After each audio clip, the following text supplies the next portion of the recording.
بسم الله الرحمن الرحيم.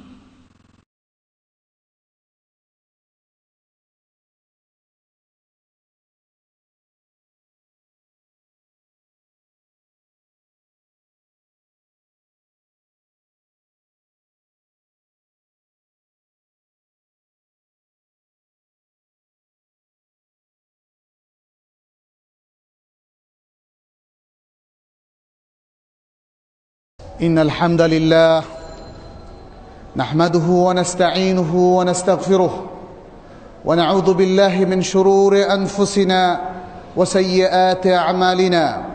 من يهده الله فلا مضل له ومن يضلل فلا هادي له، وأشهد أن لا إله إلا الله وحده لا شريك له، وأشهد أن محمدا عبده ورسوله.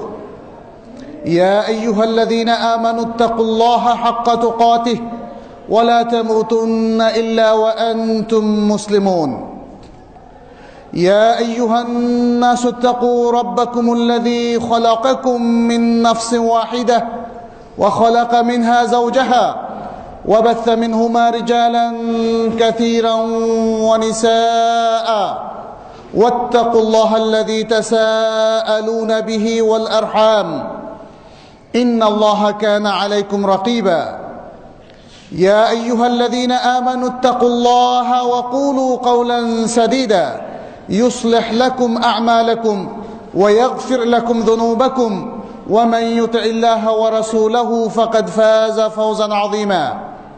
أما بعد، فإن أصدق الحديث كتاب الله، وخير الهدي هدي محمد صلى الله عليه وسلم، وشر الأمور محدثاتها، وكل محدثة بدعة، وكل بدعة ضلالة، وكل ضلالة في النار. ثم أما بعد، عباد الله اتقوا الله واتبعوا سنة نبيكم صلى الله عليه وسلم، فأوصيكم ونفسي بتقوى الله عز وجل، فإن التقوى وصية الله للأولين والآخرين وللأنبياء والمرسلين ولجميع المسلمين. فاتقوا الله في أنفسكم، واتقوا الله في أولادكم وأزواجكم وإخوانكم وعشيرتكم وأهل بلادكم وجيرانكم.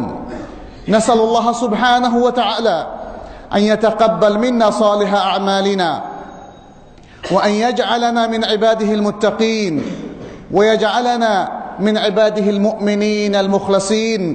اللهم تقبل منا يا رب العالمين।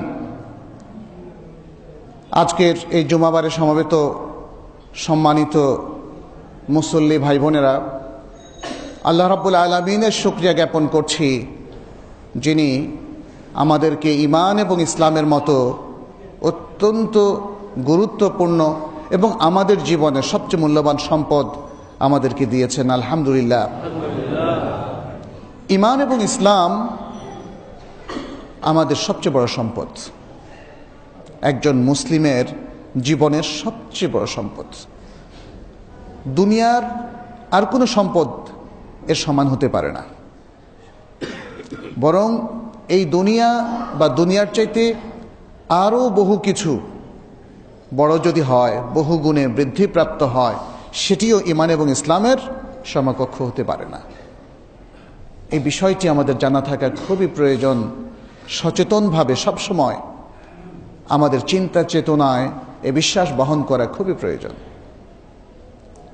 ঈমানের অত্যন্ত গুরুত্বপূর্ণ একটা অংশ নিয়ে আজকে আমরা আলোচনা করব, সেটি হচ্ছে মাহাব্বতুর রাসূল সাল্লাল্লাহু আলাইহি ওয়াসাল্লাম। কাইফা নুহিব্বু রাসূলাল্লাহ সাল্লাল্লাহু আলাইহি ওয়াসাল্লাম। আমরা কিভাবে রাসূলুল্লাহ সাল্লাল্লাহু আলাইহি ওয়াসাল্লামের প্রতি মাহাব্বত পোষণ করব, কিভাবে তাকে ভালোবাসব। আমাদের সমাজে রাসূল সাল্লাল্লাহু আলাইহি ওয়াসাল্লামের মহাব্বত নিয়ে বিভিন্ন শ্রেণী দেখা যায়, বিভিন্ন শ্রেণীর মানুষ দেখা যায়। এক শ্রেণী, তারা রাসূল সাল্লাল্লাহু আলাইহি ওয়াসাল্লামের আশিক এবং অতি প্রেমিক দাবি করে। তাদের ব্যাপারে আমরা একটু পরে কথা বলবো। আরেক শ্রেণী আছে যারা রাসূলুল্লাহ সাল্লাল্লাহু আলাইহি ওয়াসাল্লামকে আমাদের মতো সাধারণ মানের মানুষ মনে করে এবং এর সাথে অ্যাড করে যে আমরা যেমন ভুল করি তিনিও তেমন ভুল করেন, অতএব তার সব কথা গ্রহণযোগ্য নয়। আর তৃতীয় শ্রেণীর মানুষ যারা সঠিক পথে রয়েছেন তারা মনে করেন রাসূলুল্লাহ সাল্লাল্লাহু আলাইহি সাল্লাম আমাদের মতোই মানুষ, কিন্তু পার্থক্য হচ্ছে তার কাছে ওহীর জ্ঞান এসেছিল, ওহী তার উপর নাজিল হয়েছিল এবং রাসূলুল্লাহ সাল্লাল্লাহু আলাইহি ওয়াসাল্লামকে আল্লাহ ইসমত দিয়েছিলেন। শরিয়ার প্রত্যেকটা ব্যাপারে তাকে ইসমত বা নিরাপত্তা দিয়েছিলেন। ফলে শরিয়ার কোনো জ্ঞান, কোনো বিধান তিনি ভুল করেননি এবং ভুলভাবে প্রচারও করেননি। তিনি শরিয়ার কোনো বিষয়ে ভুল কথা বলেননি, শরিয়ার কোনো বিষয়ে ভুল আমল করেননি। এক্ষেত্রে আল্লাহ রাব্বুল আলামিন তাকে ইসমত দিয়েছিলেন। অতএব তাকে ইত্তিবা করা শরিয়ার প্রত্যেকটা বিষয়ে, এটি মুসলিম উম্মার উপর শুধু নয়, সমগ্র মানব জাতির উপর ফরজ। এ হচ্ছে তৃতীয় শ্রেণীর মাহাব্বা। রাসূলুল্লাহ সাল্লাল্লাহু আলাইহি সাল্লামকে মাহাব্বা করা, ভালোবাসা, এটা আমাদের ঈমানের অংশ। কেন নয়? তিনি তো শ্রেষ্ঠ মানুষ। আল্লাহ তাআলা তাকে নির্বাচন করেছিলেন, চয়ন করেছিলেন শেষ নবী হিসাবে, যাতে কিয়ামত পর্যন্ত আগত সকল মানুষকে তিনি পথ নির্দেশ দিতে পারেন, যেন তিনি তাদেরকে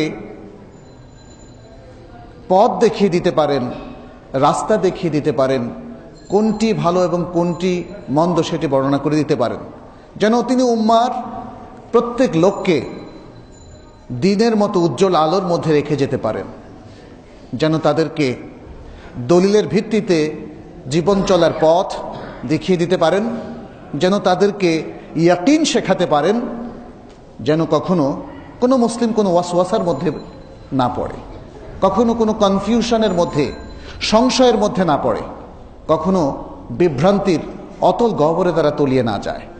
এই জন্যেই রাসূলুল্লাহ সাল্লাল্লাহু আলাইহি সাল্লামকে আল্লাহ তাআলা প্রেরণ করেছেন। আর প্রেরণ করার সাথে সাথে তাকে ভালোবাসা, এটি ঈমানের অংশ করে দিয়েছেন।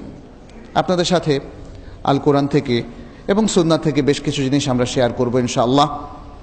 সূরা আত-তাওবার 24 নম্বর অত্যন্ত গুরুত্বপূর্ণ একটি আয়াত।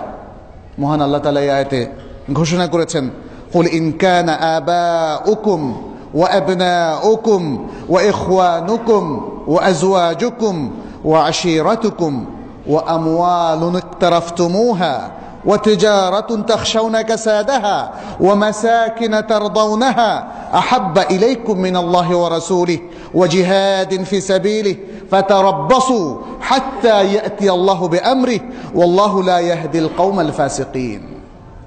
বলো, যদি তোমাদের বাপ দাদা এবং তোমাদের সন্তানেরা, তোমাদের ভাতৃবৃন্দ এবং তোমাদের স্ত্রীরা আর তোমাদের আত্মীয় স্বজন এবং যেই সম্পদ তোমরা অর্জন করেছ আর যেই ব্যবসা ব্যর্থ হওয়ার তোমরা আশঙ্কা করছ, আর তোমাদের মনোপুত যে সমস্ত সুন্দর সুন্দর গৃহ এবং আবাস রয়েছে, সেটি তোমাদের কাছে আল্লাহ এবং তার রাসূল সাল্লাল্লাহু আলাইহি ওয়াসাল্লাম এবং আল্লাহর পথে জিহাদের চাইতে প্রিয়তম হয়, তাহলে অপেক্ষা করো যতক্ষণ না এসে পড়ে আল্লাহর নির্দেশ।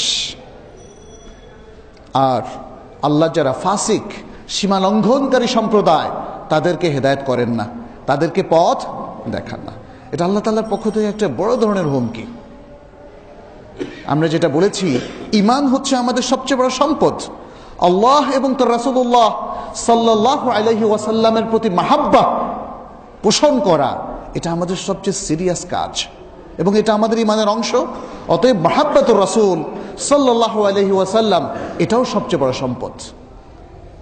সে কথাটি এখানে বলা হলো এবং বলা হলো যদি এই মাহাব্বা পোষণ করা না যায়, তাহলে মানব জাতি এবং বিশেষ করে মুসলিম জাতি একটা বড় হুমকির মধ্যে আছে। সে হুমকিটা কার পক্ষ থেকে? আল্লাহর পক্ষ থেকে। হাত্তা ইয়াতি আল্লাহু বিআমরিহি, আল্লাহ তার নির্দেশ না নিয়ে আসা পর্যন্ত অপেক্ষা করো, দেখো তিনি কি নিয়ে আসেন। আজকের প্রেক্ষাপটকে যদি আমরা আসলে বিশ্লেষণ করি তাহলে অনেক কিছু আমাদের সামনে বের হয়ে যায়। রাসূলুল্লাহ সাল্লাল্লাহু আলাইহি সাল্লামের সত্যিকার মাহাব্বা কি আমরা পোষণ করছি কিনা, এ প্রশ্ন আমাদের প্রত্যেককেই করা উচিত। বিশেষ করে যারা প্রকৃত সুন্নাহর অনুসারী হিসাবে আমরা নিজেদেরকে মনে করছি, আশা করছি যে আমরা সেই দলেরই অন্তর্ভুক্ত। আমরা কি সত্যিই কি রাসূলুল্লাহ সাল্লাল্লাহু আলাইহি সাল্লামকে মাহাব্বা করছি, তাকে ভালোবাসছি? প্রেক্ষাপট কিন্তু বা চিত্র, সামাজিক চিত্র বলে অন্য কথা না, এখানে আমাদের অনেক ত্রুটি রয়েছে। আমরা পিছিয়ে আছি, মাহাব্বাতের প্রতিযোগিতায় আমরা পিছিয়ে আছি, যার ফলে আজকে মুসলমানদের মধ্যে এত এত কঠিন অবস্থা, এত বিভক্তি, এত হিংসা, এত হানাহানি। ইয়া সালাম, মুসলিম তো একটাই উম্মাহ, এক পথের তারা অনুসারী, এক আদর্শের তারা এক অনুসারী, এবং এক পথের অনুসারী, এক কোরআনের অনুসারী, এক সুন্নাহর অনুসারী। বিভক্তি তাদের মধ্যে কখনোই কাম্য নয়। অতএব আজকে সেই বিশ্লেষণ আমাদেরকে করতে হবে যে আমাদের ঘাটতিটা তাহলে কোথায়, কোথায় আমাদের ভুল হচ্ছে, বিভ্রান্তি হচ্ছে। সেই বিভ্রান্তি যদি আপনি না সারান, শরীর যেমন অসুস্থ হলে সুস্থ হবে না, ঠিক তেমনি মুসলিম বিভক্তিও দূর হয়ে তারা ঐক্যবদ্ধ হতে পারবে না। মুহাম্মদ রাসূলুল্লাহ সাল্লাল্লাহু আলাইহি ওয়াসাল্লাম যে ইমানের অংশ, সেটি ইমাম বুখারী একটি হাদিসে নিয়ে এসেছেন, রাসূলুল্লাহ সাল্লাল্লাহু আলাইহি সাল্লাম থেকে বর্ণনা করেছেন। তিনি বলছেন, কে বলছেন? রাসূলুল্লাহ সাল্লাল্লাহু আলাইহি সাল্লাম, ফাওয়াল্লাযী নাফসি বিয়াদিহি লা ইউমিনু আহাদুকুম হাত্তা আকুনা আহাব্বা ইলাইহি মিন ওয়ালিদিহি ওয়া ওয়ালাদিহি। কোন কোন riwayate এসেছে ওয়ান নাসি আজমাইন, যার হাতে আমার প্রাণ, তার শপথ করে বলছি, অর্থাৎ আল্লাহর শপথ করে বলছি যে তোমরা অথবা তোমাদের কেউই ততক্ষণ পর্যন্ত ঈমানদার হবে না, ঈমান পোষণকারী হিসাবে অভিহিত হবে না, যতক্ষণ না আমি তার কাছে তার বাবা এবং তার সন্তান এবং সকল মানুষ থেকে অধিকতর প্রিয় হই। আল্লাহু আকবার। আমার বাবা থেকে কি আমি আল্লাহকে বেশি ভালোবাসি? এটা প্রমাণ হবে কখন? যখন বাবা বলবে এক কথা আর রাসূল সাল্লাল্লাহু আলাইহি সাল্লামের দিক নির্দেশনা হবে অন্যরকম। তখন আমি কোনটা মেনে নিচ্ছি, কোনটাকে প্রায়োরিটি দিচ্ছি, এটার উপর নির্ভর করবে আসলে আমি কাকে মানলাম আর কাকে ছাড়লাম। যদি বাবার কথা মেনে নেন, রাসূলুল্লাহ সাল্লাল্লাহু আলাইহি সাল্লামের বিরোধী বক্তব্য অথবা কর্মের দিকে উনি ঠেলে দেওয়ার পরেও, তাহলে বুঝতে হবে আপনি রাসূলুল্লাহ সাল্লাল্লাহু আলাইহি সাল্লামকে আসলে মাহাব্বা করেন না এবং তাকে ইগনোর করলেন, উপেক্ষা করলেন। সন্তানের ক্ষেত্রেও একই কথা প্রযোজ্য। সন্তানের অন্যায় আবদার যদি আপনি মেনে নেন, সন্তান অন্যায় পথে চললে যদি তাকে আপনি ইসলামের পথে, রাসূলুল্লাহ সাল্লাল্লাহু আলাইহি সাল্লামের পথে না নিয়ে আসেন, তাহলেও বোঝা গেল যে আপনি আসলে রাসূলুল্লাহ সাল্লাল্লাহু আলাইহি সাল্লামকে মাহাব্বা করেন না। করলে সন্তানের মাহাব্বাকে আপনি প্রাধান্য দিতেন না। এই বিষয়টা আমাদের খেয়াল রাখতে হবে। যাই হোক, আমরা দেখেছি রাসূলুল্লাহ সাল্লাল্লাহু আলাইহি সাল্লামকে ভালোবাসা এবং তাকে অনুসরণ করা, এটা আল্লাহর ভালোবাসা পাওয়ারও উপায়। সূরা আলে ইমরানের মধ্যে আল্লাহ তাআলা বলেছেন, কুল ইন কুনতুম তুহিব্বুনাল্লাহা ফাত্তাবিউনি ইউহিব্বুকুমুল্লাহু ওয়া ইয়াগফির লাকুম যুনুবাকুম। যে বলো, যদি তোমরা আমাকে ভালোবেসে থাকো, কুল ইন কুনতুম তুহিব্বুন, আল্লাহকে ভালোবেসে থাকো, ফাত্তাবিউনি, তাহলে আমার অনুসরণ করো, তাহলে আল্লাহ তোমাদেরকে ভালোবাসবেন এবং তোমাদের পাপকে ক্ষমা করে দিবেন। ইসলামী শরিয়া রাসূলুল্লাহ সাল্লাল্লাহু আলাইহি সাল্লামকে ভালোবাসার জন্য বেশ কিছু বিষয় রেকমেন্ড করেছে। অর্থাৎ আমরা রাসূলুল্লাহ সাল্লাল্লাহু আলাইহি সাল্লামকে ভালোবাসি, এর প্রমাণ কি, কিভাবে সেটা বুঝবো?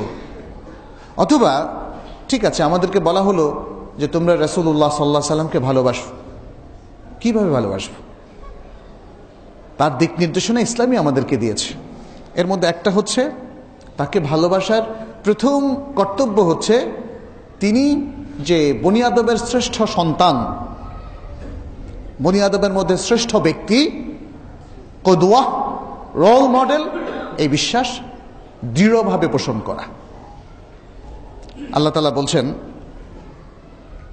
আমরা হাদিস থেকে দলিল দিচ্ছি, সহিহ মুসলিমের মধ্যে ইমাম মুসলিম একটা হাদিস নিয়ে এসেছেন। তিনি বলছেন, ইন্নাল্লাহ আস্তাফা কিনানাতা মিন ওয়ালাদ ইসমাঈল ওয়াস্তাফা কুরাইশান মিন কিনানা ওয়াস্তাফা মিন কুরাইশিন বনি হাশিম ওয়াস্তাফানি মিন বনি হাশিম। আল্লাহ তাআলা কিনানাকে ইসমাইলের সন্তানদের মধ্য থেকে নির্বাচন করেছিলেন, চয়ন করেছিলেন, এবং কিনানা থেকে বা কিনানার বংশধর থেকে কুরাইশকে স্পেশালি বিশেষভাবে চয়ন করেছিলেন, এবং কুরাইশ থেকে বনি হাশিমকে তিনি বিশেষভাবে চয়ন করেছিলেন, আর বনি হাশিম থেকে একমাত্র ব্যক্তি হিসাবে আমাকে চয়ন করেছেন। আমাকে চয়ন করেছেন কি হিসাবে?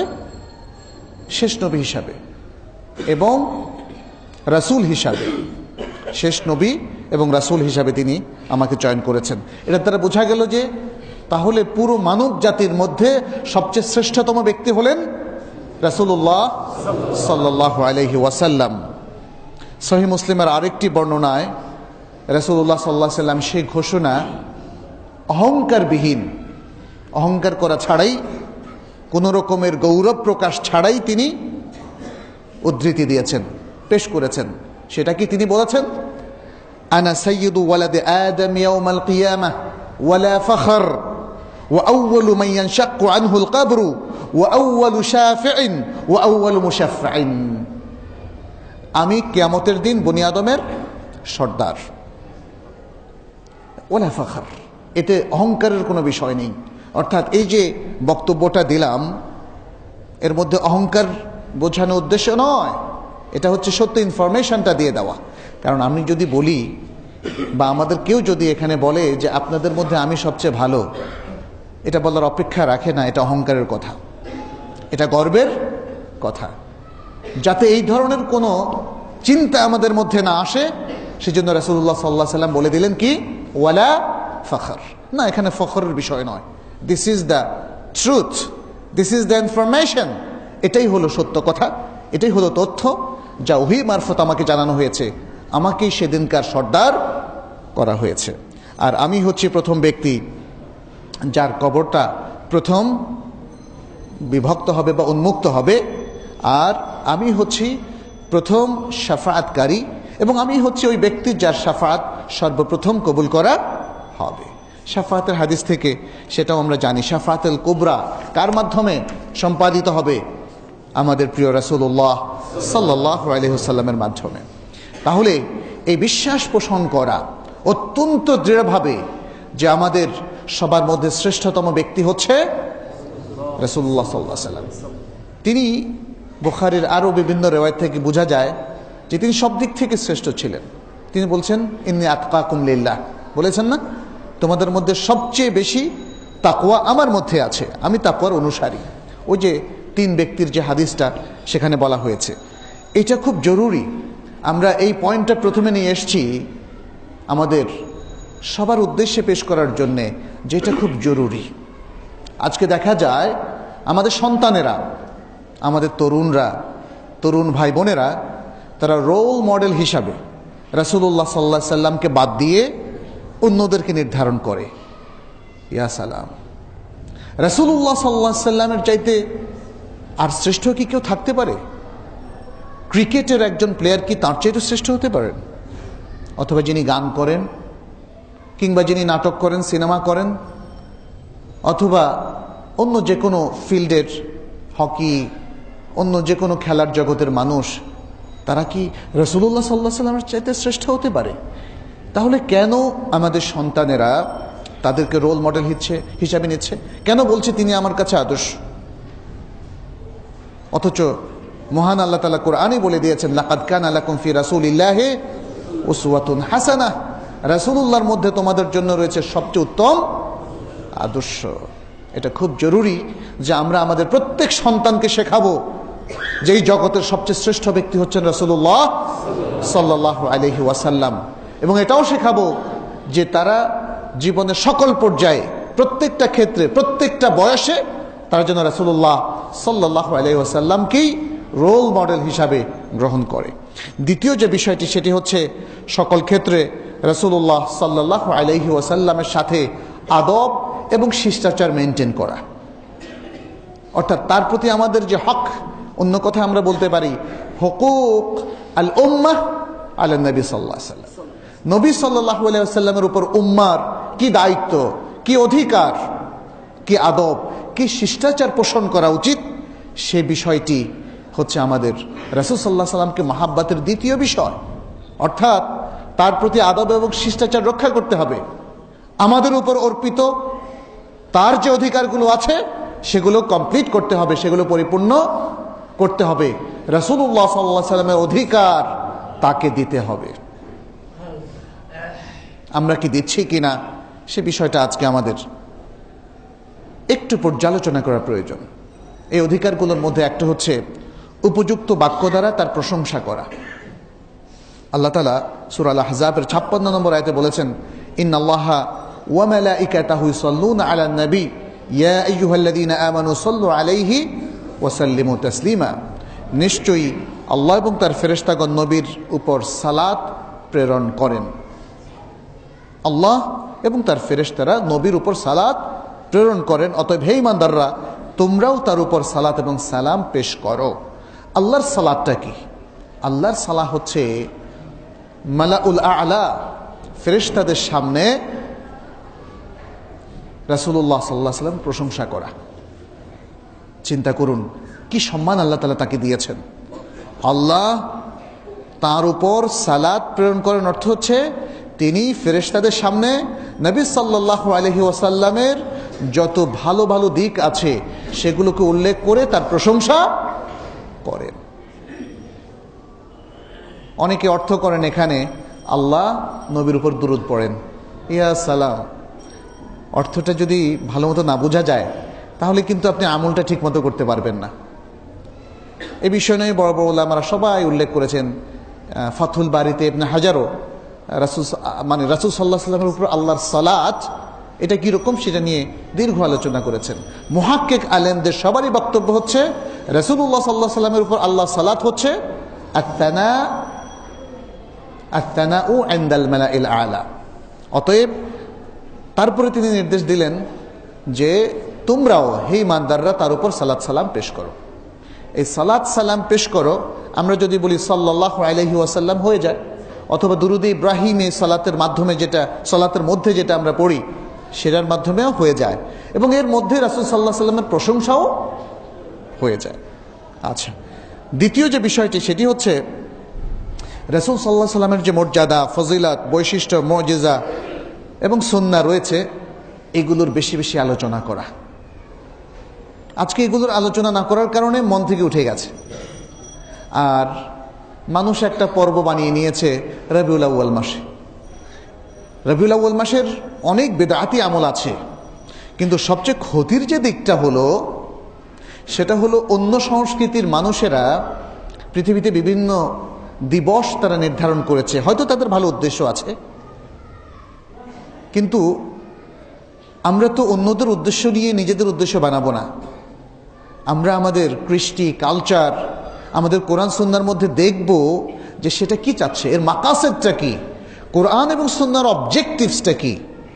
তার সাথে যদি এই বিষয়গুলোর না মেলে তাহলে সেটা গ্রহণ করতে পারে না মুসলিম। রাসূল সাল্লাল্লাহু আলাইহি ওয়াসাল্লামের মর্যাদা, বৈশিষ্ট্য, গুণাবলী, তার আদর্শ নিয়ে মুসলিম সারা বছর আলোচনা করবে, শুধুমাত্র রবিউল আউয়াল মাসে নয়। সিরাতুন নবী দিবস নামে একটি দিনকে নির্ধারণ করার মাধ্যমে নয়, এভাবে চলবে না। সারা বছরই তার আদর্শ নিয়ে আলোচনা করতে হবে, কারণ প্রতিদিন আমাদেরকে কোনো না কোনো কাজ করতে হয়, হয় না? প্রত্যেকটা কাজ তো এই রাসূলুল্লাহ সাল্লাল্লাহু আলাইহি ওয়াসাল্লামের নির্দেশ মোতাবেকই করতে হবে, চাই সেটা ইবাদত হোক অথবা মুআমালাত হোক।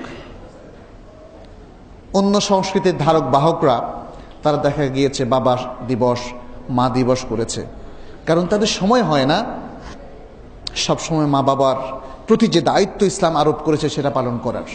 এই জন্য একটা দিবসে তারা সেটা নির্ধারণ করে নিয়েছে, মনকে প্রবোধ দেওয়ার জন্যে, সান্ত্বনার জন্যে। কিন্তু ইসলামের দিক নির্দেশনা তো এরকম নয়। ওয়াকাদা রাব্বুকা আল্লা তা'বুদু ইল্লা ইয়াহ ওয়া বিল ওয়ালিদাইনি ইহসানা। শেষ পর্যন্ত তো অনেকগুলো দিক নির্দেশনা আছে। এতে বোঝা যায় বাবা মায়ের দেখাশোনা করা, তাদের প্রতি দায়িত্ব পালন করা, তাদের খোরপোশ দেওয়া, এটা নিত্যদিনকার দায়িত্ব। অতএব মুসলমানের মা বাবা দিবস প্রতিদিন, বছরে একদিন নয়। এই বিষয়গুলো আমাদেরকে মনে রাখতে হবে যে রাসূলুল্লাহ সাল্লাল্লাহু আলাইহি সাল্লামের মর্যাদাকেও আমরা একদিনের মধ্যে সীমাবদ্ধ করব না, তার আদর্শ নিয়ে আলোচনাকে একদিনের মধ্যে সীমাবদ্ধ করব না, তাকে অনুসরণের বিষয়টিকে একদিনের মধ্যে সীমাবদ্ধ করব না। কারণ এগুলো হচ্ছে আমাদের প্রাত্যহিক কাজের মধ্যে পড়ে এবং এটা রাসূল সাল্লাল্লাহু আলাইহি সাল্লামের একটা সার্বক্ষণিক অধিকার উম্মার উপরে। অতএব সেভাবেই সেটিকে বুঝতে হবে। তৃতীয় যে বিষয়টি, সেটি হচ্ছে রাসূলুল্লাহ সাল্লাল্লাহু আলাইহি সাল্লামের সাথে আদব রক্ষা করার বিষয়। তাকে শুধু মুহাম্মদ বলে উল্লেখ না করা, মুহাম্মদ সাল্লাল্লাহু আলাইহি ওয়াসাল্লাম অথবা নবী সাল্লাল্লাহু আলাইহি ওয়াসাল্লাম অথবা রাসূলুল্লাহ সাল্লাল্লাহু আলাইহি ওয়াসাল্লাম। সূরা আন-নূরের 63 নম্বর আয়াতে আল্লাহ তাআলা বলছেন, লা তাজআলু দুআ আর-রাসূলি বাইনাকুম কাদুআই বা'দিকুম বা'দা। তোমরা নিজেরা যেমন একে অন্যকে ডাকো, সেভাবে নবীকে তোমরা ডেকো না, সেভাবে তোমরা রাসূল সাল্লাল্লাহু আলাইহি সাল্লামকেও ডেকো না। কারণ ওই যে ঘটনাটা জানেন, যে মুহাম্মদ মুহাম্মদ বলে সাহাবাদের কেউ কেউ যারা বেদুইন সাহাবী ছিলেন এসে ডেকেছিলেন, কারণ ওটাই ছিল তাদের কালচার। কিন্তু ইসলাম এসে তাদের কালচারটাকে কিছুটা কি করলো, আরেকটু শালিত পরিশীলিত করে দিল, যে দেখো এটা তোমাদের কালচার, বাট এই কালচারটা এখানে আর চলবে না, এখানে একটু সংশোধনী আনতে হবে। সেটা হচ্ছে এই যে নবী সাল্লাল্লাহু আলাইহি সাল্লামকে আসলে এইভাবে ডাকা যাবে না, তোমাদের নিজেদের মতো করে ডাকা যাবে না। তাহলে এখানে একটা মূলনীতি আমরা পেলাম, সেটা হচ্ছে দেখতে হবে আমাদের সমাজে, আমাদের দেশে যে কালচার প্রচলিত আছে এটা কি ইসলামের সাথে মিলছে কিনা, বেমিলগুলো সংশোধন করে নিতে হবে। এখান থেকে এই মূলনীতিটা আমরা পেলাম যে ইসলামিক কালচার এর মধ্যে অন্য কালচারটা একদম 100% নিষিদ্ধ সেটা নয়, কিন্তু ইসলামিক মূলনীতির সাথে যেগুলো মিলবে সেগুলো ঠিক আছে, আর যেগুলো মিলবে না সেগুলো অবশ্যই সংশোধনীর মাধ্যমে ইসলামিক নির্দেশনার আলোকে করে নিতে হবে।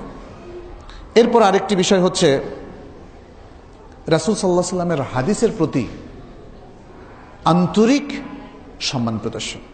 রাসূলুল্লাহ সাল্লাল্লাহু আলাইহি সাল্লামের হাদিসের প্রতি আন্তরিক সম্মান প্রদর্শন, হাদিস শোনার ধৈর্য রাখা, আগ্রহ পোষণ করা এবং হাদিসের বৈঠকে বসা।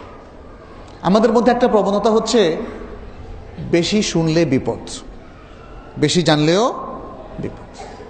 তাহলে আমলের প্রশ্ন চলে আসে। আর আল্লাহ তো একটা বিবেক দিয়েছেন, বিবেকের সাথে একটা যুদ্ধ হয় যে এটা তো করা উচিত ছিল, তুমি এটা না করে অন্যটা করলা কেন। এই জন্য অনেকে হয়তো সহিহ হাদিস জানতে চায় না, শুনতে চায় না।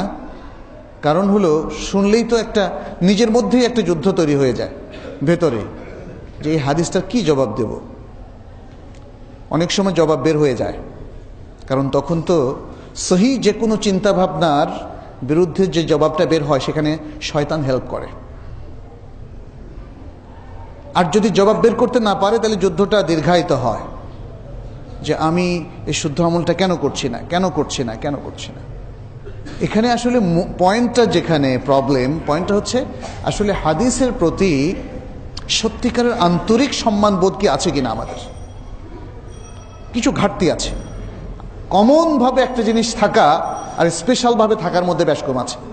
সকল মুসলিম যে জানে আর যে জানে না, দেখবেন সবাই বলে আমরা আল্লাহকে মানি, সবাই বলে রাসূলুল্লাহ সাল্লাল্লাহু আলাইহি সাল্লামকে মানি, সবাই বলে বিশুদ্ধ ইসলামকে মানি।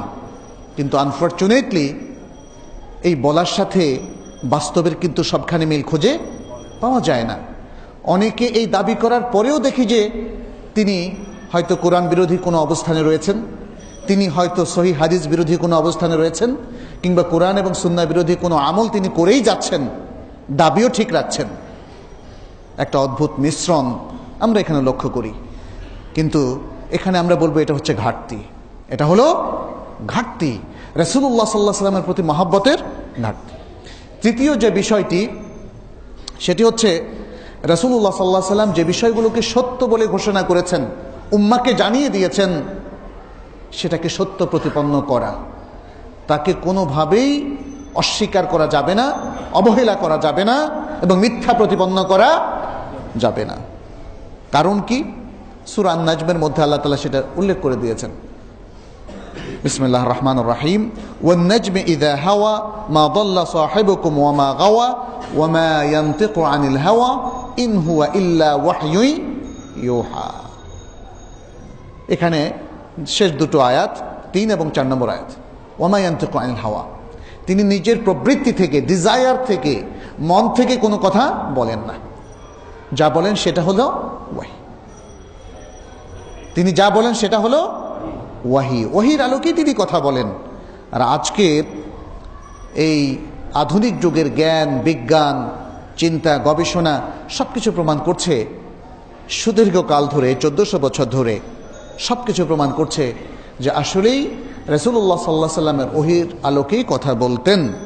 কারণ আল কোরআনের ভাষা শৈলী শুধু নয়, যে ইনফরমেশনগুলো দেওয়া হয়েছে, যে সায়েন্টিফিক ইন্ডিকেশনগুলো এখানে রয়েছে এবং আরও অনেক জিনিস রয়েছে, এগুলো কোনো মানুষ বানিয়ে বলতে পারে না। এর উপর ডিটেলস গবেষণা আছে প্রচুর। তিনি এমন সব ইনফরমেশন দিয়েছেন যেটা দেখা যেত অন্য ভাষার, অন্য জাতির সাথে রিলেটেড বিষয়। তিনি তো কোনোদিন হিব্রু পড়েননি, এমনকি তিনি তো আরবি ভাষাও লিখতে পড়তে শেখেননি। তাহলে হিব্রু কবে পড়েছিলেন? কিংবা অন্য জাতির যে ভাষাগুলো কবে পড়েছিলেন? তাহলে তিনি কিভাবে ইসমাইল আলাইহিস সালাম, ইব্রাহিম আলাইহিস সালাম সম্পর্কে সংবাদ দিলেন? কিভাবে তিনি মুসা আলাইহিস সালাম সম্পর্কে ডিটেলস সংবাদ দিলেন? কিভাবে তিনি ঈসা আলাইহিস সালাম সম্পর্কে সংবাদ দিলেন? তখনকার ধর্মগ্রন্থগুলো তো আরবিতে ছিল না, কেউ তো তাকে পাঠ করে শোনায়নি। এ হচ্ছে ওয়াহি, যে সবগুলো গ্রন্থের যিনি মূল সোর্স, মহান আল্লাহ রাব্বুল আলামিন, তার কাছ থেকেই এই ওহী এসেছে। অতএব ইনফরমেশনের মধ্যে মিল থাকবেই, তাওহীদের মধ্যে মিল থাকবেই এবং আল্লাহ সম্পর্কিত তথ্যের মধ্যে মিল থাকবেই। যদিও আমরা জানি আগের গ্রন্থগুলো বিকৃত হয়ে গিয়েছে, সেখানে সত্য মিথ্যার একটা মিশ্রণ ঘটে গেছে। অতএব আগের গ্রন্থগুলো যেহেতু তাজা, তরতাজা, যেভাবে নাযিল হয়েছিল সেভাবে নেই, কোরআনের মাধ্যমে আল্লাহ তাআলা সেগুলোকে রহিত করে দিলেন। শেষ পর্যন্ত গ্রন্থ হিসেবে থাকলো কোরআন এবং কোরআনের ব্যাখ্যাকারী হিসেবে থাকলো আস-সুন্নাহ, এবং এই দুটো মিলেই মুসলিম উম্মার সোর্স অফ নলেজ কিয়ামত পর্যন্ত থাকবে, যার মধ্যে আর কোনো ব্যত্যয় হবে না। আলহামদুলিল্লাহ, এই উম্মা ভাগ্যবান যে তাদের কাছে কোরআন এবং সুন্নাহ সেই রকমই আছে যেরকম রাসূলুল্লাহ সাল্লাল্লাহু আলাইহি সাল্লাম উম্মার কাছে ছেড়ে গিয়েছিলেন।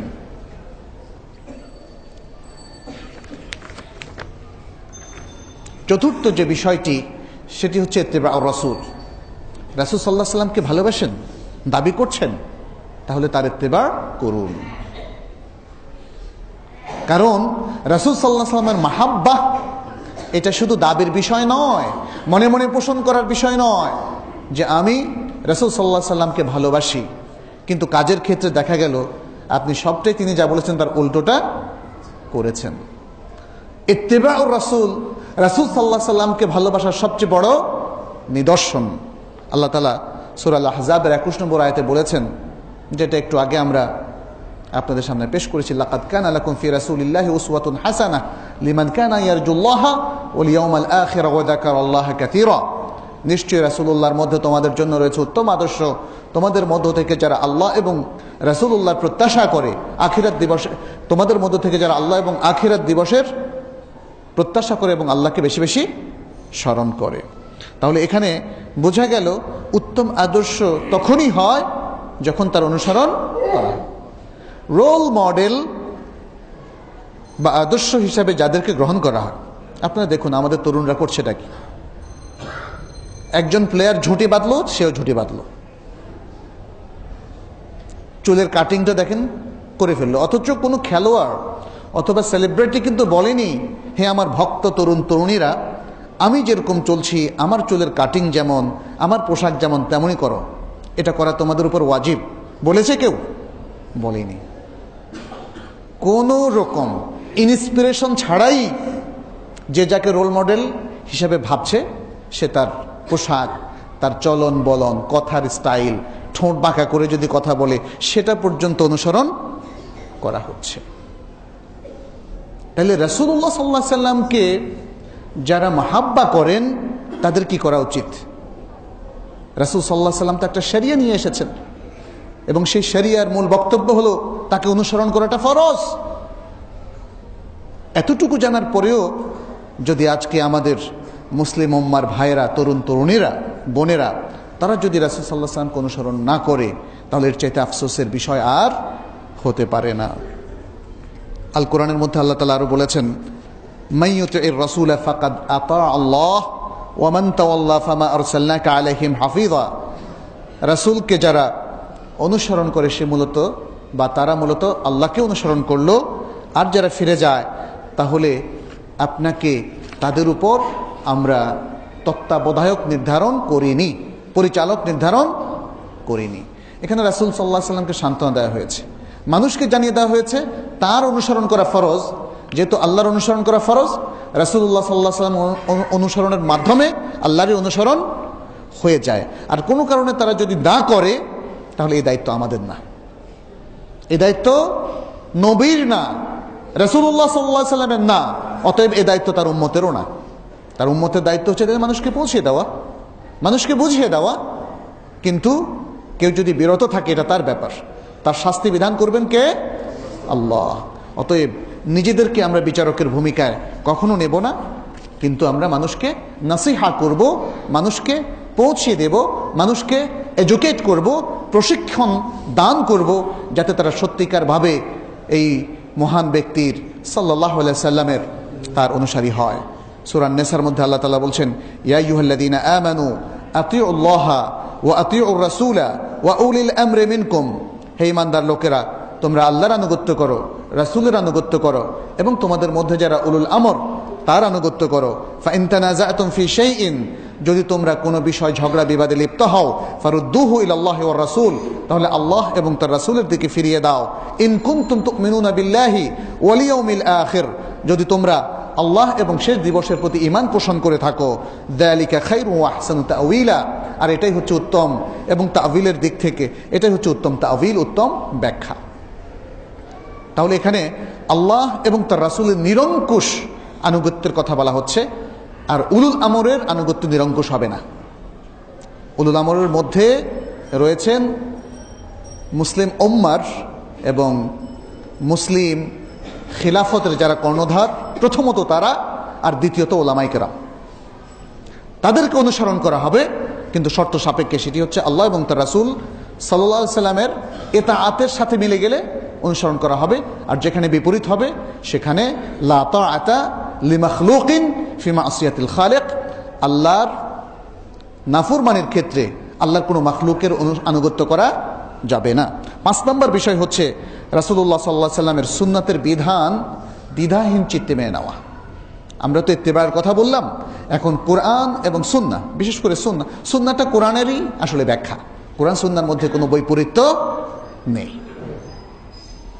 অতএব রাসূল সাল্লাল্লাহু আলাইহি সাল্লাম যে ওহীর বিধান নিয়ে এসেছেন, সুন্নাহর মাধ্যমে যা এই উম্মার কাছে প্রকাশ করে দিয়েছেন, পেশ করেছেন, উপস্থাপন করেছেন, সেটি দ্বিধাহীন চিত্তে মেনে নেওয়া। এবং এটি সূরা আন-নিসার 65 নম্বর আয়াত আল্লাহ তাআলা বলেছেন, ফালা রাব্বিকা লা ইউমিনুন হাত্তা ইউহাক্কিমুকা ফীমা শাজারা বাইনাহুম থুম্মা লা ইয়াজিদু ফি আনফুসিহিম হারাজাম মিম্মা কাদাইত ওয়া ইউসাল্লিমু তাসলিমা।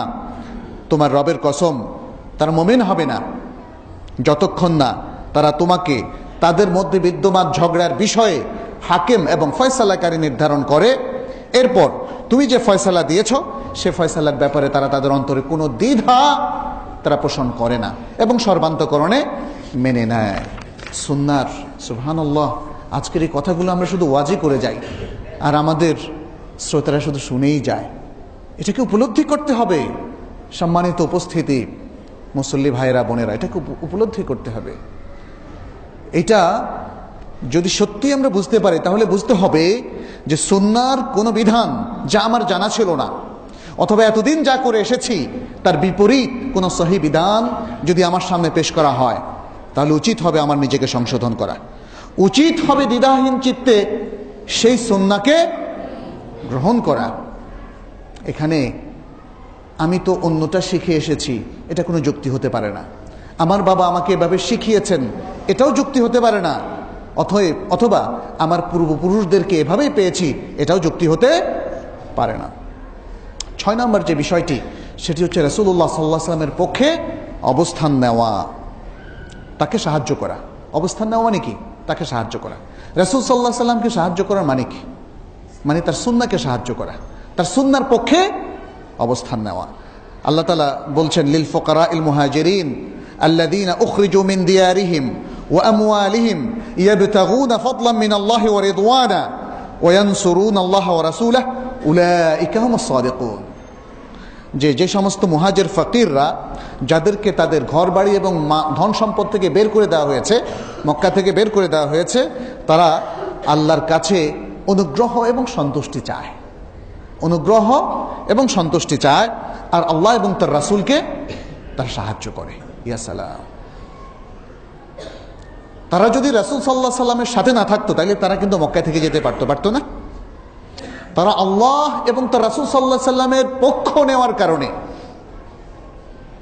রাসূলুল্লাহ সাল্লাল্লাহু আলাইহি সাল্লামের পক্ষে অবস্থান নেওয়ার কারণে আজকে তারা গৃহহারা হলো, সম্পত্তি হারা হলো। এত বিশাল ত্যাগ তিতিক্ষা কেন? রাসূলুল্লাহ সাল্লাল্লাহু আলাইহি সাল্লাম এর আদর্শের উপর টিকে থাকার জন্যে, রাসূলুল্লাহ সাল্লাল্লাহু আলাইহি সাল্লামের পক্ষে থাকার জন্যে এবং তার সুন্নাহকে ইত্তিবা করার জন্যে। আজকে আপনারা বলুন তো দেখি, এত বড় ত্যাগ এই সমাজে কেউ কি করছে? আমি কি করতে পারছি? তাহলে কি করা উচিত নয়? সুবহানাল্লাহ। সুন্নাহর পক্ষে অবস্থান নিয়ে সুন্নাহকে প্রতিষ্ঠিত করার জন্যে আমাদের ব্যক্তিগত জীবনে আমলে আজকে আসলে আমাদের অনেক ত্যাগ তিতিক্ষার প্রয়োজন, আমাদের মেধা বিনিয়োগ করা প্রয়োজন, মানুষকে বোঝানো প্রয়োজন, এর জন্য ব্যাপক বইপত্র প্রণয়ন করা প্রয়োজন, সেগুলো মানুষের মধ্যে ডিস্ট্রিবিউট করা প্রয়োজন, এবং শিক্ষামূলক নানা ধরনের অনুষ্ঠান করা প্রয়োজন, যাতে মানুষ এর মধ্য দিয়ে রাসূলুল্লাহ সাল্লাল্লাহু আলাইহি সাল্লামের পক্ষে কিভাবে অবস্থান নিতে পারে সেই বিষয়টা তারা শেখে। 7 নম্বর যে বিষয়টি, সেটি হচ্ছে রাসূলুল্লাহ সাল্লাল্লাহু আলাইহি সাল্লামকে মাহাব্বার আরেকটা উপায় হলো তার সাহাবাদেরকে ভালোবাসা, তার সাহাবাদেরকে ভালোবাসা এবং তাদের পক্ষে অবস্থান নেওয়া এবং তাদেরকে আদর্শ হিসাবে গ্রহণ করা। কিন্তু দুর্ভাগ্য আমাদের অনেকের যে আমরা আধুনিক তথাকথিত বিভিন্ন জ্ঞানের দ্বারা প্রভাবিত হয়ে, ফিলোসফি বা দর্শন দ্বারা প্রভাবিত হয়ে আমরা অনেক সময় বিভিন্ন সাহাবাদের নানা দোষ ত্রুটি আলোচনা করি। এটা কিন্তু তাদের পক্ষে অবস্থান নেওয়া হলো না। দেখতে হবে, অনেক সময় মনে হয় যে আমি কি সত্য বলবো না? সাহাবারা, তাদের মধ্যে কিছু যুদ্ধ হয়েছিল, এ হয়েছিল, সে হয়েছিল, অতএব সেটা কি আমি তুলে ধরবো না? কিন্তু দেখতে হবে পেছনের ব্যাকগ্রাউন্ড, কার কথায় প্ররোচিত হয়ে, কোন চিন্তা চেতনার দ্বারা প্রভাবিত হয়ে আপনি এই কাজটি করছেন। এটা খুব গুরুত্বপূর্ণ। কিন্তু শেখুল ইসলাম ইবনে তাইমিয়া রাহমাহুল্লাহ, তিনি সাহাবাদের সম্পর্কিত বিষয়ে সম্ভবত সবচেয়ে বেশি আলোচনা করেছেন, আর কোনো আলেম এত বেশি আলোচনা করেননি। প্রত্যেকটি জায়গায় তিনি সাহাবায়ে কেরামের প্রত্যেকের পক্ষে অবস্থান নিয়েছিলেন এবং ইন্টেলেকচুয়ালি, বুদ্ধিবৃত্তিকভাবে প্রত্যেকটা জিনিসকে তিনি বর্ণনা করে প্রমাণ করেছেন যে সাহাবারা কত উঁচু দরজার, উঁচু মর্যাদার মানুষ ছিলেন। তারা সত্যিকারভাবে শ্রেষ্ঠ নবীর শ্রেষ্ঠ প্রজন্ম, শ্রেষ্ঠ উম্মাহ তারা ছিলেন। মানুষের মধ্যে, দুজনের মধ্যে কোনো বিভেদ হওয়ার মানে এই নয় যে তারা খারাপ লোক। ভালো লোকের মধ্যেও কিছু ভুল বোঝাবুঝি হতেই পারে। সাহাবায়ে কেরামের মধ্যে কোনো সাহাবা কখনো কোনো বেদাতে লিপ্ত হয়েছিলেন, শিরকে লিপ্ত হয়েছিলেন, কুফরিতে লিপ্ত হয়েছিলেন, এর কোনো নজির নাই। সুবহানাল্লাহ। এই জন্যই তারা শ্রেষ্ঠ প্রজন্ম, এই জন্যই তারা শ্রেষ্ঠ জাতি, এই জন্যই তারা শ্রেষ্ঠ উম্মাহ। কারণ তারা যখনই বলেছিলেন আশহাদু আল্লা ইলাহা ইল্লাল্লাহ ওয়া আশহাদু আন্না মুহাম্মাদুর রাসূলুল্লাহ, সাথে সাথে বিপুলভাবে জীবনকে তারা সংশোধন করে নিয়েছিলেন। সেই জাহিলিয়াতের যুগে অবস্থান করার পরেও তারা নিজেদেরকে অত্যন্ত ভালো মানুষে পরিণত হয়েছিলেন, যেটা পৃথিবীতে নজিরবিহীন। এই প্রজন্মকে কি ভালোবাসবেন না? এই প্রজন্ম থেকে কি শিক্ষা গ্রহণ করবেন না? কিভাবে এই প্রজন্ম সেই মদিনা সমাজ গঠনে রাসূলুল্লাহ সাল্লাল্লাহু আলাইহি ওয়াসাল্লামকে সাহায্য করেছিলেন, আজকে আমাদের তরুণদের কাছে সেটা গবেষণার বিষয় হওয়া উচিত। তরুণদের সেটা অনুপ্রেরণা হওয়া উচিত। মাত্র 10-20 বছরের মধ্যে রাসূলুল্লাহ সাল্লাল্লাহু আলাইহি ওয়াসাল্লাম জাহিলি সমাজের সমস্ত পাপ, সমস্ত দুর্নীতি, সমস্ত জেনা, ব্যভিচার, অন্যায়, অবিচার সব কিছু তিনি দূর করলেন। আজকে আপনারা কি পারবেন না সেটা? আমরা কি আল্লাহর কাছে সেটা ওয়াদাবদ্ধ হতে পারি না যে আমরাও এই সমাজের যত দুষ্ট খত আছে, যত ভুল বিভ্রান্তি আছে, যত অনাচার, অপাচার এবং পাপ আছে, সেগুলোকে কোরআন সুন্নাহর জ্ঞানে সমৃদ্ধ হয়ে, কোরআন সুন্নাহর শক্তিতে বলীয়ান হয়ে সুন্দরভাবে আমরা সেটাকেও দূর করতে পারবো। যদি জ্ঞানের দিক থেকে পিছিয়ে থাকেন সেটা সম্ভব হবে না। আজকে একটা মারাত্মক ভুল হচ্ছে আমাদের সমাজের বিভিন্ন লোকের, বিভিন্ন মুসলিমের, যে তারা জ্ঞানের দিক থেকে পিছিয়ে অথচ তারা বিশ্বকে ইসলামের আলোকে সংশোধন করার স্বপ্ন দেখে। এটা সম্ভব নয়। ইসলামী জ্ঞান অর্জন না করে, কোরআন সুন্নাহর জ্ঞানে বলিয়ান না হয়ে এটা কখনোই সম্ভব নয়। গায়ের জোরে যা ইচ্ছা তা করা যায় না। আজকে পৃথিবীকে যারা শাসন করছে তারাও কিন্তু বুদ্ধির জোরেই সেটি করছে। অতএব মুসলিমকে জ্ঞান এবং বুদ্ধি দ্বারা সমৃদ্ধ হতে হবে, সেই জিনিসটা মনে রাখতে হবে। এবং রাসূলুল্লাহ সাল্লাল্লাহু আলাইহি সাল্লামকে আমাদের জ্ঞান এবং বুদ্ধির আলোকে সবসময় তাকেই প্রাধান্য দিতে হবে।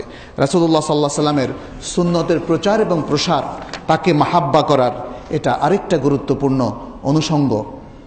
রাসূল সাল্লাল্লাহু আলাইহি সাল্লামের সুন্নাহকে যদি প্রচার প্রসার আমরা করতে ব্যর্থ হই, তাহলে তাকে মাহাব্বার এই দাবিটা আসলে অসার দাবি বলে গণ্য হবে।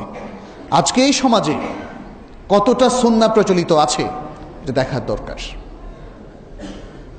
আজকে আমভাবে যদি আমরা এদেশের সামাজিক চিত্রের প্রতি লক্ষ্য রাখি, দেখব আসলে সহি সুন্নাহ ব্যাপকভাবে প্রতিষ্ঠিত নেই। শুধুমাত্র সুন্নাহর ব্যাপারে যারা সচেতন সেই লোকদের কাছেই সুন্নাহ সীমাবদ্ধ। অথচ এই উম্মাহ তো মুসলিম উম্মাহ, তাই না? এই উম্মার সবার কাছেই এই ইসলামের প্রচার এবং প্রসার প্রয়োজন, সুন্নাহর প্রচার এবং প্রসার প্রয়োজন। সেটা যদি আপনি শুধু হাদিসগুলো পড়ে দেন হবে না। সব কিছু প্রচার প্রসারের নানা পদ্ধতি রয়েছে, আমাদেরকে সকল পদ্ধতি অনুসরণ করতে হবে। আজকে মিডিয়ার যুগ, মিডিয়াতে যেমন সুন্নাহর প্রচার প্রসার প্রয়োজন, আজকে আইটি টেকনোলজির যুগ, তাই না? আইটির যে নানা প্রযুক্তি আছে, টেকনোলজি আছে, তার মাধ্যমে সুন্নাহর নানা বিষয়গুলো খুব সহজে মানুষের কাছে পৌঁছে দিতে হবে। যেমন আজকে আপনারা লক্ষ্য করেছেন, আপনাদের প্রত্যেকের কাছে আছে অ্যান্ড্রয়েড মোবাইল ফোন, তাই না? এর মধ্যে অ্যাপস আছে না? এই অ্যাপসের মধ্য দিয়েও আমরা কোরআন সুন্নাহর ব্যাপক প্রসার করতে পারি, নানাভাবে নানা চিন্তা চেতনার মাধ্যমে আসতে পারে। আমরা সুন্নাহ বিষয়ক মানুষকে উদ্বুদ্ধ করার জন্যে সুন্নাহর এক্সিবিশনও হতে পারে। রাসূল সাল্লাল্লাহু আলাইহি সাল্লামের এক্সিবিশন আপনারা হয়তো মক্কায় গেলে দেখতে পাবেন। রাসূল সাল্লাল্লাহু আলাইহি সাল্লামের সুন্নাহর উপরে, সিরার উপরে এক্সিবিশন আছে বিশাল বড়, এবং মদিনায়ও আছে। আল্লাহ তাআলার সুন্দর নামগুলোর উপরে এক্সিবিশন আছে। এক্সিবিশনটা কি? এটাকে সাধারণ মেলা হিসাবে আসলে আমাদের চিহ্নিত করাটা ভুল হবে। এটা হচ্ছে এই যে একটা বিরাট হল ঘরের মধ্যে রাসূল সাল্লাল্লাহু আলাইহি সাল্লামের সুন্নাহর গুরুত্বপূর্ণ দিকগুলো আমরা তুলে ধরলাম, যাতে মানুষ একবার ঘুরেই সুন্নাহ সম্পর্কে অনেক ধারণা নিতে পারে। কারণ এগুলো হচ্ছে একাডেমিক এক্সিবিশন, শিক্ষামূলক এক্সিবিশন, প্রদর্শনী, যেটার মধ্য দিয়ে মানুষ অনেক কিছু শেখে, অনেক ভুল তার সংশোধন হয়। আমি জাস্ট বলছিলাম সুন্নাহর প্রচার এবং প্রসার নানাভাবে হতে পারে, তার কিছু নমুনা শুধু উল্লেখ করলাম।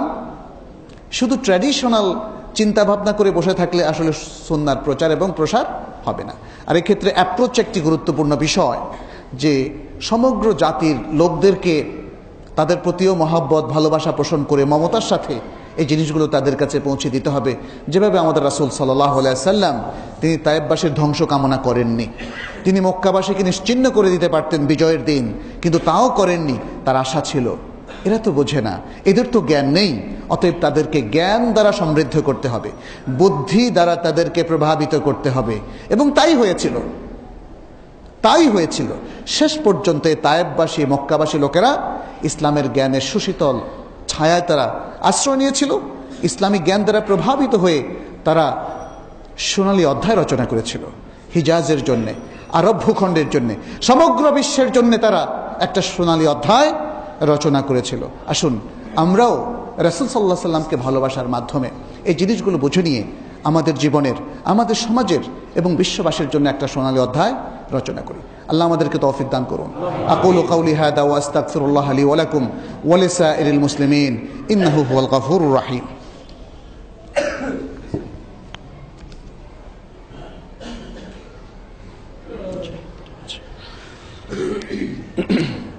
আলহামদুলিল্লাহি রাব্বিল আলামিন ওয়াল আকিবাতু লিল মুত্তাকিন ওয়া উসাল্লি ওয়া উসাল্লিমু আলা নাবিয়্যিনা মুহাম্মাদিন ওয়া আলা আলিহি ওয়া আসহাবিহি আজমাইন।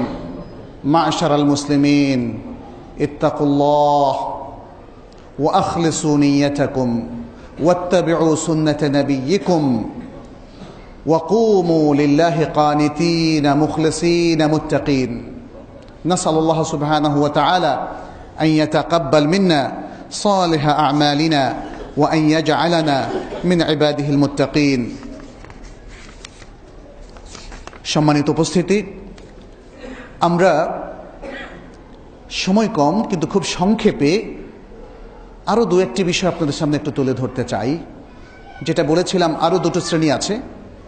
এক শ্রেণী যারা সুন্নাহকে গুরুত্ব দেয় না, বরং সুন্নাহ সম্পর্কেও তারা লাগামহীন বক্তব্য দিয়ে থাকে, এটা গ্রহণ করব, এটা গ্রহণ করব না। বরং আরেক দল তো আছে এরকম, তারা বলে যে না, আমরা কোরআন ছাড়া কিছুই গ্রহণ করব না। আছে না? যাদেরকে আল কোরআনিয়ুন বলা হয়, তারা বলে যে মুহাম্মদের কোনো কথা আমরা গ্রহণ করব না। সাল্লাল্লাহু আলাইহি সাল্লামও তারা অনেকে বলে না। সুন্নাহকে তারা অস্বীকার করে। আরেক দল সুন্নাহকে স্বীকার করে, কিন্তু যেটা তার মন মতো সেটাকে গ্রহণ করে, আর অনেকগুলোই তারা অস্বীকার করে, বলে যে না, এটার অর্থটা তো একটু বেদঘুটে মনে হয়। এভাবে তারা বুখারী মুসলিমের অনেক হাদিসকেও অস্বীকার করে বসে। এটা আছে। আর আরেক দল বলেছি, মানে তৃতীয় দল, দ্বিতীয় দলের দুটো প্রকারভেদ আমি উল্লেখ করলাম। তৃতীয় দল হলো যারা অতি মাত্রায় রাসূল সাল্লাল্লাহু আলাইহি সাল্লামের আশিক বলে নিজেদেরকে দাবি করে। যদিও এই বিষয়টা আমাদের মনে রাখা দরকার, আল্লাহ এবং তো রাসূল সাল্লাল্লাহু আলাইহি সাল্লামের শানে ইশক শব্দটা ইউজ করা যাবে না। শারঈ পরিভাষা হচ্ছে কি? মাহাব্বা।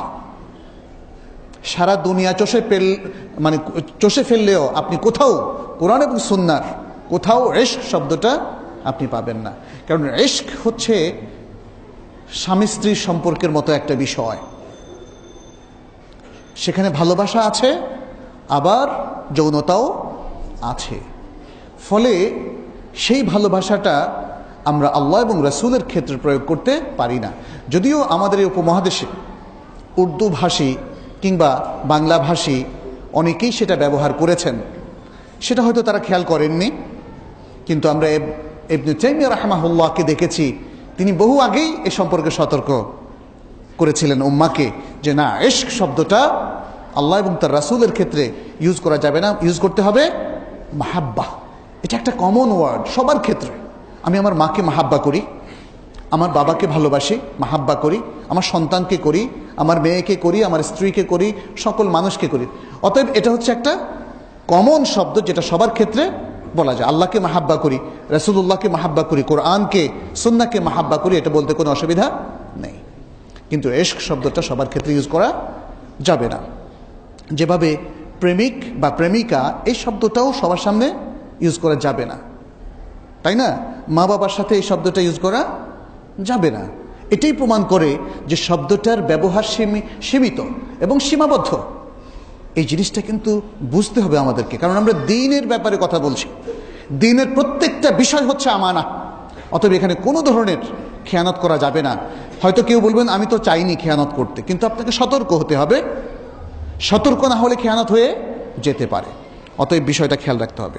যাই হোক, আমরা যেটা দেখতে পাচ্ছি এই সমস্ত লোকদের মধ্যে বেশ কিছু ভুল যেটা আমাদের পরিহার করতে হবে। এক নম্বর হচ্ছে প্রকাশ্যে অপ্রকাশ্যে রাসূলুল্লাহ সাল্লাল্লাহু আলাইহি সাল্লামের সুন্নাহ থেকে দূরে থাকার যে বিষয়টি, এটা থেকে দূরে থাকতে হবে। অর্থাৎ আমাদেরকে সর্বাবস্থায় সুন্নাহর কাছাকাছিই থাকতে হবে, সুন্নাহর মধ্যেই থাকতে হবে, সুন্নাহর ভেতরেই জীবনযাপন করতে হবে। 2 নম্বর হচ্ছে বিশুদ্ধ হাদিসগুলোকে প্রত্যাখ্যান করা। অথচ আল্লাহ তাআলা সূরা হাশরের মধ্যে বলেছেন, ওয়ামা আতাকুমুর রাসূলু ফাখুযুহু ওয়ামা নাহাকুম আনহু ফান্তাহু। রাসূল তোমাদের কাছে জানিয়ে এসেছেন তা তোমরা গ্রহণ করো, এবং যা নিষেধ করেছেন তা তোমরা বর্জন করো।